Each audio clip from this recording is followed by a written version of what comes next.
you're not the only one, and you're not the first one to go through this. Like other people's stories will help you realize that no, man, you can push through this, and like it may have not worked out right now, but it doesn't mean that it'll never work out. You still have time, and you're definitely worthy.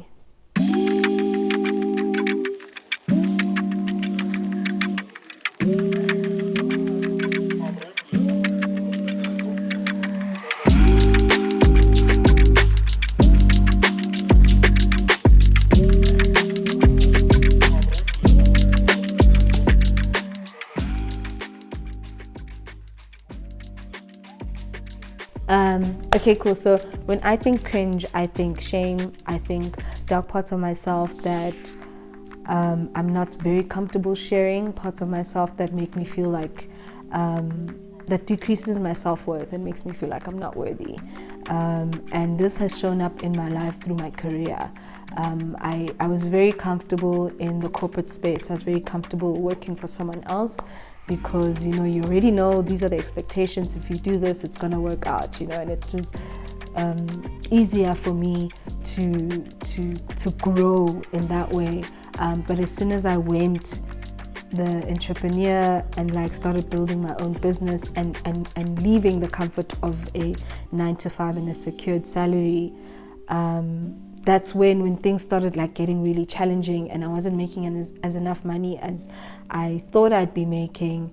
That's when like the cringe came, the story that like, if you're not making enough money, or the amount of money that you think that you should be making, then maybe you're just not built for it.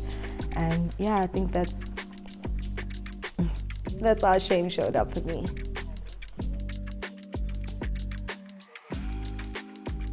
I think shame,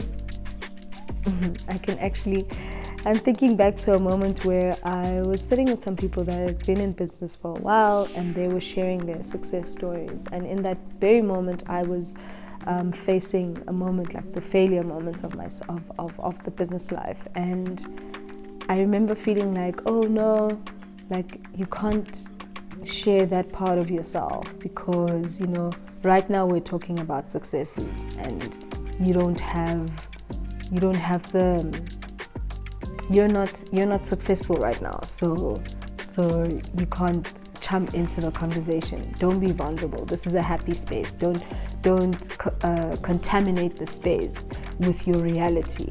Just keep it quiet. Like, I really feel that in that moment I faced that moment where cringe tries to silence you, and I think, and I say this because it's like, in as much as it's okay to sit in spaces where we're celebrating, and like, yes, it can be a little like moment killer to be honest about your moment, about your cringeness, or about something that you're struggling with. When I did decide to ignore that feeling that tried to keep me silent, I actually ended up getting so much courage. Everyone started talking about how of moments in their journey when they were faced with struggles, and they were faced with challenges, and how just working through that challenge and focusing on aspects that did work took them out of that. And so yeah, like, I really think in that moment, if I'd continued being quiet and I'd continued to silence my reality, because in essence everyone was sharing their reality, everyone was talking about how, like, in that moment they were celebrating their win. Not that I'd never had a win before, but in that moment I felt like, oh my God, I can't share what I'm going through right now. Let me just quickly think of a time that I won in the past, just to kind of keep the high vibes. But I truly wasn't in high vibes in that moment, and being open and honest about my state allowed for those people to lift me up, which is what I think shame tries to take away from you. Shame tries to tell you that like, it tries to tell you that the story you're telling yourself in your mind is the same story that it's reality and that's how everybody's going to treat you, which is not the case. Because like once you open up about your vulnerabilities and once you open up about your journey, you start to really realize that like you're not the only one and you're not the first one to go through this. Like other people's stories will help you realize that no, man, you can push through this, and like it may have not worked out right now, but it doesn't mean that it'll never work out. You still have time and you're definitely worthy. I think because of the idea that if you're in business, then you're always doing well. Mainly because of like social media and how people are always putting their best selves and their best lives online and never really their struggling moments. I think that part made me feel like, like just because I'm struggling as a businesswoman and just because like things are not going the way that I planned them, then I'm not worthy or I'm not even meant to be on this journey. I think that's the part that I struggled with. I think also having struggled, like having made, like when you jump and you make the leap and then you fall instead of flying, your first time falling, that's what I experienced, and that for me was a bit harder. The more I surrounded myself with people who are building businesses, the more I realized that my story is not unique. Like my story of failure and jumping and failing is not the first or the last. And that people have failed before and they had then found success.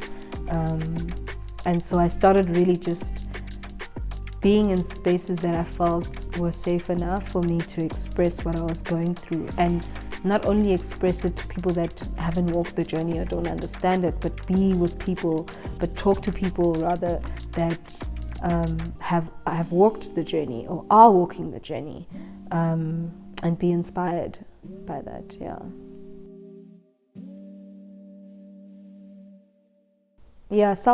Self-acceptance for me really just means accepting all parts of yourself, even the parts that you're not so proud of. And I think like when I was able to really accept my journey, and that journey being that like, hey, you jumped, you fell, there were a lot of lessons, but we're ready to jump again. Because you were able to jump the first time, and that same courage that you had back then, those same dreams that you had when you jumped, they're still there, and if anything, they're much stronger now because you've learned, what doesn't work. You already know what doesn't work, and you have many other options to explore now of things that do work. And so that's how like the self-acceptance of my journey and the struggles that I've gone through has really helped in changing. It's really helped me be able to not only also bring light into other people's journeys, but to also feel even more confident about how my journey is going to work out even better, because like I know what doesn't work now. Yeah. So the negative impact of shame to me led to me silencing myself, and it led to me feeling like maybe my dreams and expectations of myself are too big and that they're not meant for me. But your dreams are very much valid, and you're very much capable of bringing those dreams to life.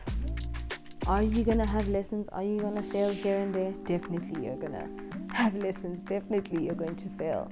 But that's only showing you what doesn't work, or it's only showing you how you need to improve the process going forward. And so I would tell younger women or any woman who's struggling with shame related to their career, and this is something that I keep telling my younger self, like the inner child in me, is that, hey yo, like in order for babies to walk, they had to crawl first. You know, they had to like try and stand up and fall again. You know, and that's what's going to happen. You're gonna have dreams and you're gonna have plans, and it's gonna seem like, okay, cool, if I put this plan in motion, it's gonna work out and it's gonna be perfect. But life is not perfect, and all those lessons that you had, all those moments where you felt like you failed, you know, if anything, that's like more fuel to you being able to like sustain that gift and sustain your dream and sustain the blessings that will come.